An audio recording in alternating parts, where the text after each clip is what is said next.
Alors, bienvenue à cette partie 26 de notre cycle d'études sur l'Apocalypse. Donc, on revient au livre de l'Apocalypse. On va voir les nouveaux cieux et les nouvelles terres, le banquet de l'agneau. Donc, avec les nouveaux cieux et nouvelles terres, toutes les parenthèses qu'on a faites sur la Genèse vont nous aider à comprendre un peu les nouveaux cieux et les nouvelles terres. Donc, si on regarde dans Apocalypse 19, donc le verset 1 à 9, « Après cela, j'entendis comme la voix d'une grande multitude dans le ciel, qui disait, « Alléluia, louez l'Éternel. Le salut et la gloire et l'honneur et la puissance au Seigneur notre Dieu. Parce que ses jugements sont véritables et justes, parce qu'il a jugé la grande prostituée, qui corrompait la terre par son impudicité, et qu'il a vengé le sang de ses serviteurs, qu'elle avait répandu de sa main. Ils dirent une seconde fois, Alléluia, et sa fumée monte au siècle des siècles. Et les 24 anciens et les 4 animaux se prosternèrent et adorèrent Dieu, qui était assis sur le trône en disant Amen, Alléluia. Et une voix sortit du trône, disant, Louez notre Dieu, vous tous, ses serviteurs, vous qui le craignez, petits et grands. Et j'entendis comme la voix d'une grande multitude, comme le bruit de grosses eaux, et comme la voix de grand tonnerre qui disait Alléluia, car il règne le Seigneur Dieu le Tout-Puissant. Réjouissons-nous et faisons éclater notre joie, et donnons-lui gloire, car les noces de l'agneau sont venues, et son épouse séparée. Il lui a été donné d'être vêtu d'un fin lin, pur et éclatant, car le fin lin, ce sont la justice des saints. Alors l'ange me dit, écris, heureux ceux qui sont appelés au banquet des noces de l'agneau. Il me dit aussi, ce sont là les véritables paroles de Dieu. Donc là, on voit une grande multitude qui est là, et puis qu'ils sont invités aux noces de l'agneau. Hein, l'épouse séparée, mais on ne voit pas encore que l'épouse est là. On sait juste qu'elle s'est parée, qu'elle est préparée. Non, l'épouse arrive qu'au chapitre 21, quand ça parle de la Nouvelle Jérusalem.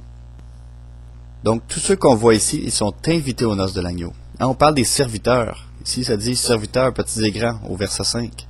Au verset 7, ça nous parle d'une invitation. Verset 9, c'est la même affaire. Heureux ceux qui sont appelés au banquet des noces. Donc, on a vu dans les leçons précédentes que tout ce qui touche ceux qui sont invités, hein, les invités, c'est les amis de l'époux. Donc, on parle des 5 vierges qui étaient sages. On parle de Jean-Baptiste. Jean-Baptiste a dit « Je suis l'ami de l'époux ». Donc, tous ces gens-là sont invités, donc ne font pas partie de l'épouse. Mais j'aimerais juste faire une petite clarification par rapport aux saints de l'Ancien Testament. Hein? Est-ce qu'ils font partie de l'épouse ou est-ce qu'ils font partie du corps de Christ? Est-ce qu'ils font partie de l'Église des premiers-nés? Est-ce qu'ils vivent l'enlèvement?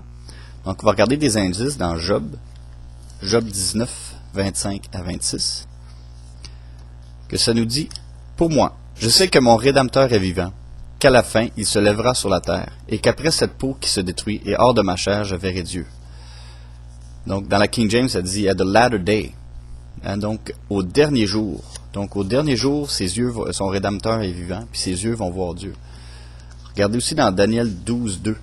Le contexte de Daniel 12 décrit exactement Apocalypse 12. Donc, qui est quand il y a l'enfant mâle qui naît, donc quand ça nous parle de l'enlèvement. Donc, verset 2. Ça dit, « Et plusieurs de ceux qui dorment dans la poussière de la terre se réveilleront, les uns pour la vie éternelle et les autres pour l'opprobre et l'infamie éternelle. » Donc, ceux qui se réveillent de la poussière, ce sont les saints de l'Ancien Testament. Et donc, ils vont participer à l'enlèvement, parce que Job dit au dernier jour. Même Marthe, quand elle parlait à Jésus, elle lui a dit, « Oui, je sais que mon frère va ressusciter au dernier jour. » Donc, Lazare faisait partie des saints de l'Ancien Testament. Donc, avant la crucifixion et la résurrection de Jésus. Donc, tous ceux-là participent à l'enlèvement. Par contre, ne font pas tous partie de l'épouse. On a vu que l'épouse, c'était depuis après Jean-Baptiste, ou donc après la période où Jésus est ressuscité, jusqu'à l'enlèvement. Ça, c'est l'épouse. Donc, tous les saints de l'Ancien Testament, oui, ressuscitent, oui, font partie de l'enfant, mais ne font pas partie de l'épouse. Donc, l'épouse, c'est une côte qui a été prise de Adam pour faire Ève. Ça n'a pas été tout le corps d'Adam. C'est la même chose. Hein? Le deuxième Adam, qui est Jésus, l'épouse va être tirée de lui pour former justement cette épouse-là, mais ce ne sera pas tout le corps de Christ qui va être l'épouse. Ce ne sera pas juste les spéciaux, ça va être juste tous ceux qui ont vécu durant la période entre l'enlèvement et après la résurrection de Jésus-Christ. Donc tout ça vont former l'épouse. Les saints de l'Ancien Testament vont faire partie du corps de Christ, de ceux qui vont régner avec une rode de fer. Donc juste pour clarifier. Donc si on retourne à Apocalypse 20, on est rendu au chapitre 20, de 1 à 6, là ça nous parle de la résurrection du reste de la postérité. Donc ceux qui vont encore faire partie des invités aux noces de l'agneau. Donc ceux qui ont raté l'enlèvement ou ceux qui sont devenus chrétiens durant la période après l'enlèvement et Apocalypse 20. Après cela, je vis descendre du ciel un ange qui avait la clé de l'abîme et une grande chaîne en sa main. Et il saisit le dragon, l'ancien serpent, qui est le diable et Satan. Il le lia pour 1000 ans. Il le jeta dans l'abîme, il y enferma, et mit un sceau sur lui, afin qu'il ne séduise plus les nations, jusqu'à ce que 1000 ans fussent accomplis, après quoi il faut qu'il soit délié pour un peu de temps. Et je vis des trônes, sur lesquels s'assirent des personnes, et il leur fut donné de juger. Je vis aussi les âmes de ceux qui avaient été décapités pour le témoignage de Jésus, et pour la parole de Dieu, et ceux qui n'avaient point adoré la bête, ni son image, et qui n'avaient point pris sa marque sur leur front, ou à la main, ou à leurs mains. Et ils vécurent et régnèrent avec Christ 1000 ans. Mais le reste des morts ne ressuscita point, jusqu'à ce que 1000 ans fussent accomplis. C'est là la première résurrection. Heureux et saint celui qui a part à la première résurrection. La seconde mort n'a point de pouvoir sur eux, mais ils seront sacrificateurs de Dieu et de Christ. Ils régneront avec lui 1000 ans. Donc on voit le règne de 1000 ans, ce que le monde appelle le millénium. Donc notez ici que l'épouse n'est pas encore arrivée. Oui, il y a les noces, mais les noces, l'épouse arrivait qu'à la fin. Donc, si on regarde tout le contexte ici, il va y avoir des trônes qui vont s'asseoir. Ils vont régner avec Christ. Si on regarde Matthieu 25, verset 31. « Or, quand le Fils de l'homme viendra dans sa gloire, avec tous les saints anges, alors il s'assiera sur le trône de sa gloire. Et toutes les nations seront assemblées devant lui. Il séparera les uns d'avec les autres, comme un berger sépare les brebis d'avec les boucs. » Donc, tout le contexte de Matthieu 25, ça suit Matthieu 24. Si vous vous rappelez, Matthieu 24, les disciples avaient posé 3 questions. Quand sera la destruction du temple? Quand seront les signes de ton avènement? Et la fin du monde. Donc, tout Matthieu 25, donc 24 et 25, nous parle de la fin du monde. Donc, tout ce qui se passe après l'enlèvement. Donc, les vierges, les 10 vierges qui sont amies de l'époux, ça se passe durant la nuit. Donc, ces 10 vierges-là, c'est pas, il y en a 5 qui ont été sages, il y en a 5 qui ont vraiment eu de l'huile, qui sont branchés sur Dieu, qui sont des super chrétiens, qu'eux n'ont pas raté l'enlèvement, puis les autres, ils ont raté. Non, ils ont tout raté. C'est dans la nuit. Ils ont tout raté l'enlèvement. Donc, ils sont réveillés et ils ont eu de l'huile. Tout ce qu'on voit après, la parabole des talents, ça parle de serviteurs. Dieu ne nous appelle plus serviteurs. Mais il va y avoir des serviteurs, ceux qui ont raté l'enlèvement, mais qui ont accepté Christ, qui ont été fidèles. Regardez ici après, il parle des boucs et des brebis. Et le tri a l'air, en apparence, à voir sur les œuvres et non pas sur le salut en Christ. Si vous vous rappelez, Matthieu 13, ça dit que c'est le Fils qui va semer la semence dans les derniers temps. Ça va être les enfants du royaume, puis l'ennemi va semer de l'ivraie. Donc tout ça se passe après l'enlèvement. Matthieu 25, la parabole des vierges, la parabole des talents. Ici, les boucs et les brebis, tout ça se passe après. Ça correspond à Apocalypse 20. Et si on continue à lire de Apocalypse 20, 7 à 15, « Et quand les 1000 ans seront accomplis, Satan sera délivré de sa prison, et il sortira pour séduire les nations qui sont aux 4 coins de la terre, Gog et Magog, et il les rassemblera pour combattre, et leur nombre est comme le sable de la mer.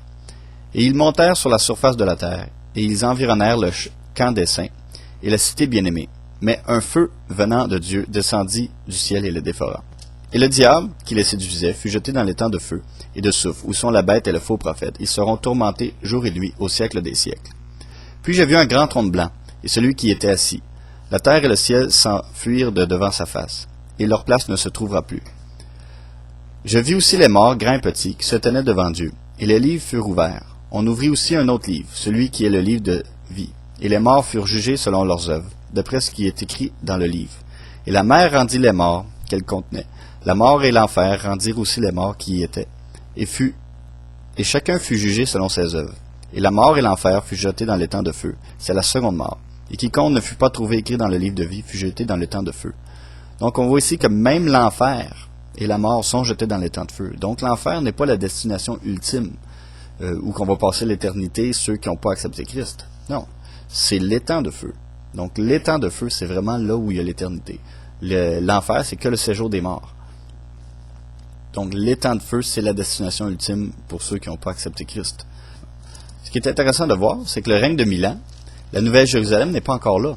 Parce qu'on voit au chapitre 19, ce qu'on voit, c'est la Jérusalem qui est là. Donc la cité de Dieu qu'on voit encore au verset 9, qui va être attaquée après 1000 ans. Mais ça, c'est pas la Nouvelle Jérusalem, c'est tout simplement la Jérusalem. donc céleste. Donc la Nouvelle Jérusalem, là on la voit au chapitre 21. Donc il n'y a pas de confusion possible. Il y en a qui disent « Ah, mais on est dans le Milan, tout ça. » C'est tellement clair. Non. Jésus revient, c'est après son avènement. Hein? Ensuite, il y a le Milan. Satan est relâché. Et ensuite, l'épouse arrive au chapitre 21.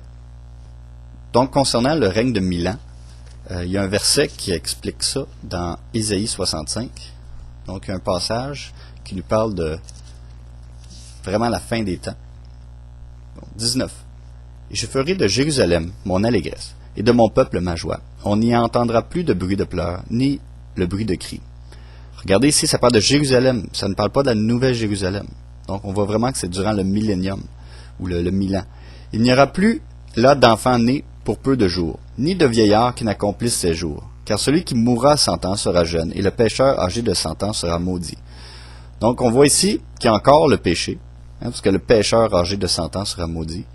Et la mort, hein, celui qui mourra. Donc, il y a le péché et il y a la mort encore. Mais ça va être des conditions un peu comme avant Genèse 6. Quand à Genèse 6, Dieu a déclaré « Ces jours seront de 120 ans ». Donc, ça va être des conditions un peu avant ça, hein, quand Mathusalem, Adam, tout ça vivait jusqu'à 900 ans et plus. Donc, verset 21, « Ils bâtiront des maisons et ils les habiteront. Ils planteront des vignes, ils en mangeront le fruit. Ils ne bâtiront plus pour qu'un autre y habite. Ils ne planteront plus pour qu'un autre en mange. Car les jours de mon peuple seront comme les jours des arbres, et mes élus verront vieillir l'ouvrage de leurs mains. Ils ne se fatigueront plus en vain, ils n'enfanteront pas des enfants pour l'épouvante, car ils seront la race des bénis de l'Éternel, ils leur rejetons avec eux. » Donc on voit qu'il va y avoir encore des enfants. Donc on voit que ça ne parle pas du ciel. Ça parle vraiment de la terre durant ce règne de 1000 ans-là. « Et il arrivera qu'avant qu'ils crient, je les exaucerai, et quand ils parleront encore, je les aurai déjà entendus. Le loup et l'agneau paîtront ensemble, le lion mangera de la paille comme le bœuf, et le serpent aura la poussière pour sa nourriture. On ne fera plus de mal, et on ne détruira plus sur toute ma montagne sainte, a dit l'Éternel. » Donc tout ça nous décrit vraiment une période de 1000 ans où les gens vont mourir très vieux. Ils vont avoir encore des enfants et tout ça. Donc si on calcule, ça va faire, pendant 1000 ans, il y a quasiment personne qui meurt. Hein, celui qui va mourir à 100 ans va être jeune. La population va augmenter énormément. Donc c'est pour ça qu'il va y avoir beaucoup de gens qui vont juger. Hein. Je vais te donner 10 villes, comme ça dans la parabole des talents. Hein. Toi, je vais te donner 5 villes. Donc il va y avoir énormément de gens. C'est pour ça qu'il va y avoir des trônes et des gens vont régner. Donc qu'est-ce qu'on va faire durant l'éternité? On va régner avec Christ sur ces millions. Il va y avoir des milliards de personnes. Pendant 1000 ans, il va y avoir des enfants et tout. Donc ceux-là, la plupart qui vont être nés là, n'auront pas pris de décision pour Christ. Les autres sont nés déjà avec un système de théocratie, c'est-à-dire que Christ va régner avec une verge de fer. Donc à chaque fois qu'il y a un péché, ça va être puni, il va y avoir une vraie justice. Donc c'est pour ça qu'il va y avoir, après 1000 ans, Satan va être relâché. Et puis là, tous ces enfants-là qui ont grandi dans un système comme ça théocratique vont dire « Ah, wow, enfin on va avoir l'occasion justement de détruire ce système-là. » Donc il va y avoir un choix à faire, justement, avec Gog et Magog. Il va y avoir un autre choix. Est-ce qu'on va suivre Christ, toute cette génération-là qui n'ont pas eu de décision à prendre, ou ils vont joindre Satan et se rebeller. Donc ça va être la rébellion finale. Et ensuite, tout le séjour des morts rend ses morts, il va y avoir le jugement final, hein, le grand trône blanc. Et ensuite, il va y avoir les nouveaux cieux et la nouvelle terre. Donc si on retourne dans Ésaïe 65, le verset 17, ça dit « Car voici, je vais créer de nouveaux cieux et de nouvelles terres. On ne se souviendra plus des choses passées, elles ne reviendront plus en mémoire. » Et là, après ça, ça nous décrit le Milan. Mais c'est important de comprendre que les prophéties de l'Ancien Testament ne sont pas nécessairement dans l'ordre chronologique. Donc, il décrit ce qui est très loin. Donc, le millénium et après le Milan, pour lui, c'est la même chose. C'est tout compacté. C'est pour ça qu'on a besoin de l'Apocalypse, pour mettre en ordre chronologique. C'est un peu comme les prophètes qui parlent de Jésus. Le Messie va venir comme un vainqueur, comme un lion, mais il va venir aussi comme un agneau à la boucherie. Donc, les deux, il y a 2000 ans de différence entre les deux. Mais lui, il voit ça comme le même, parce que le prophète voit loin à l'avant. Donc ici, il parle des nouveaux cieux et de la nouvelle terre. Donc pourquoi il est au pluriel, puis quand on arrive à Apocalypse 20, eh bien, il est au singulier. Donc Apocalypse 21 plutôt. Je vis ensuite un ciel nouveau et une nouvelle terre, car le premier ciel et la première terre avaient disparu, et la mer n'était plus. Donc s'il y a un ciel nouveau, là-bas, il va créer des nouveaux cieux. Donc la différence, c'est qu'ici, il fait juste voir. Je vis ensuite un ciel nouveau. Donc il a vu un ciel. Il était déjà au ciel, il a vu un autre ciel. Il ne faut pas oublier que Dieu habite au-dessus des cieux. Donc, il habite au 3e ciel, selon Paul. Donc, il a vu un nouveau ciel. Donc, Dieu va créer plusieurs cieux, mais lui, il a juste vu ce ciel-là avec la Jérusalem qui descend. Si on regarde, ici, ça parle du premier ciel et la première terre ont disparu. Donc, le premier ciel a disparu. Pourquoi les cieux? Parce que le trône de Dieu, ça c'est le ciel au pluriel, lui, il est inébranlable, il ne peut pas être détruit. C'est le trône de Dieu. Donc, c'est notre ciel à nous. Donc, la dimension d'où on vit, ça a été détruit. Mais là, on a vu, dans tous les enseignements sur la Genèse, quand Genèse 1.1 et Genèse 1.2, il y a eu une destruction. Donc, le premier ciel, la première terre a déjà été détruit. Donc, ça supposait être le deuxième ciel et la deuxième terre avait disparu. Non, il faut comprendre que la première terre était encore là après la destruction. Donc, Genèse 1.1 et Genèse 1.2, il y a eu une destruction. Et Dieu a renouvelé la face de la terre. Mais la terre est encore là. Elle était qu'informe et vide. Elle était tohu et bohu. Elle était chaotique. Mais les éléments étaient encore là. Dieu a juste réorganisé. Dieu a reformé, a fait catabole la terre.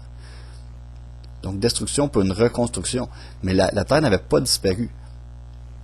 Quand ça parle dans Isaïe 65, 17, ça dit de créer. Donc, pas faire. Dieu n'a pas fait une nouvelle terre et un nouveau cieux après le 1000 ans. Ça dit a créé. Mais pourtant, dans Genèse 1, 3, Dieu a fait la nouvelle terre. Donc, Genèse 1, 3 à 31, c'est la terre qui a été refaite. Donc, c'est encore la première terre, sous une autre forme. Mais Ésaïe nous dit vraiment que Dieu va créer une nouvelle terre. Pourquoi créer? Parce que la terre, d'à présent, elle va être dissoute complètement. Donc, la différence entre la destruction de Genèse 1, 2, qui a été une destruction, mais les éléments étaient encore là, que la destruction finale, où là, tout va être détruit. Regardez ça ici dans 2 Pierre 3, 7. Or, les cieux et la terre d'à présent sont gardés par la même parole et réservés pour le feu, au jour du jugement de la perdition des hommes impies. Regardez verset 10. Or, le jour du Seigneur viendra comme un voleur dans la nuit. En ce temps-là, les cieux passeront avec fracas, et les éléments embrasés seront dissous, et la terre avec les œuvres qui sont en elle sera entièrement brûlée. Donc, la terre va être entièrement détruite. Ça ne sera pas juste détruite comme Genèse 1, 2. Ça va être entièrement détruite. Les éléments vont être dissous. Donc, c'est pour ça qu'on va avoir besoin d'une nouvelle terre et des nouveaux cieux. Donc, que Dieu va créer à partir de rien. Donc, Dieu ne va pas juste refaire tout ça. Et ce qui est intéressant de voir aussi, verset 1 du chapitre 21 d'Apocalypse, la mer n'est plus. Hein, la mer n'était plus. C'est quoi la mer? Les eaux qui sont en dessous. Il y a eu le firmament. Dieu a séparé les dimensions au 2e jour. Et puis le firmament était là et la mer était là. Donc la mer ne sera plus. Il n'y aura plus de division entre les eaux. Donc les dimensions ne seront plus divisées. Ça va être vraiment 4 dimensions. On va voir la réalité comme elle est. Donc il n'y aura plus 2 réalités, une projection et une réalité en 4 dimensions. Si on regarde après ça, versets 2 à 4. Et moi, Jean, je vis la sainte cité, la nouvelle Jérusalem. Bon, là, la nouvelle Jérusalem, qui est l'épouse, elle descend. Qui descendait du ciel d'auprès de Dieu, préparée comme une nouvelle mariée, qui s'est ornée pour son époux. Et j'ai entendu une grande voix du ciel qui disait, voici le tabernacle de Dieu avec les hommes, et ils habiteront avec eux, ils seront son peuple, et Dieu sera lui-même avec eux, et il sera leur Dieu. Et Dieu essuiera toute larme de leurs yeux, et la mort ne sera plus.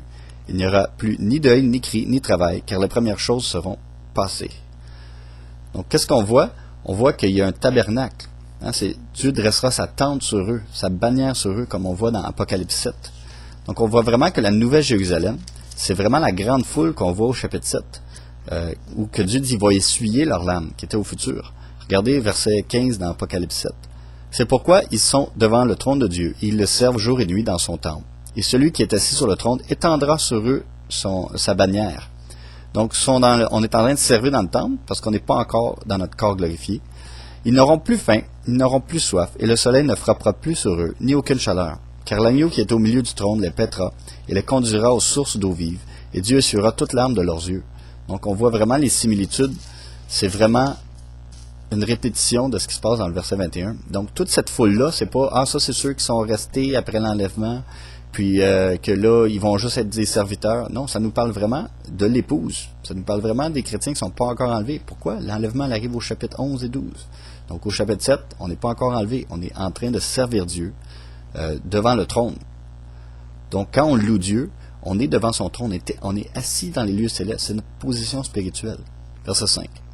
Et celui qui était assis sur le trône dit, « Voici, je fais toutes choses nouvelles. » Puis il me dit, « Écris, car ces paroles sont véritables et certaines. » Il me dit aussi, « C'en est fait, je suis l'alpha et l'oméga, le commencement et la fin. Je donnerai gratuitement de la source d'eau vive à celui qui a soif. Celui qui vaincra héritera toutes choses. Je serai son Dieu et il sera mon fils. Mais pour les lâches, les incrédules, les abominables, les meurtriers, les fornicateurs, les empoisonneurs, les idolâtres et tous les menteurs, leur part est dans l'étang ardent de feu et de soufre. Ceci est la seconde mort. Alors l'un des 7 anges qui avait eu les 7 coupes, pleines des 7 dernières plaies, vint à moi et me parla en disant, « Viens, je te montrerai la nouvelle mariée, l'épouse de l'agneau. » Et il me transporta en esprit sur une grande et haute montagne. Il me montra la grande cité, la sainte Jérusalem, qui descendait du ciel, venant de Dieu. Donc là, c'est l'épouse. Là, c'est l'église des premiers-nés. Hein, l'épouse, donc la côte. Ce qui a été pris du second Adam pour former l'épouse.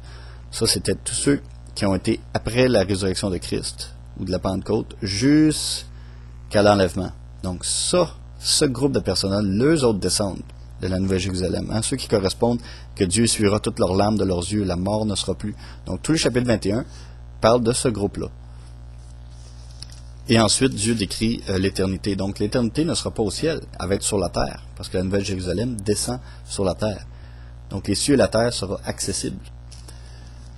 Donc je vais m'arrêter ici, puis qu'est-ce qu'on va voir la prochaine fois? On va revenir un peu à l'arrière et voir les deux témoins. Donc c'est qui ça, les deux témoins?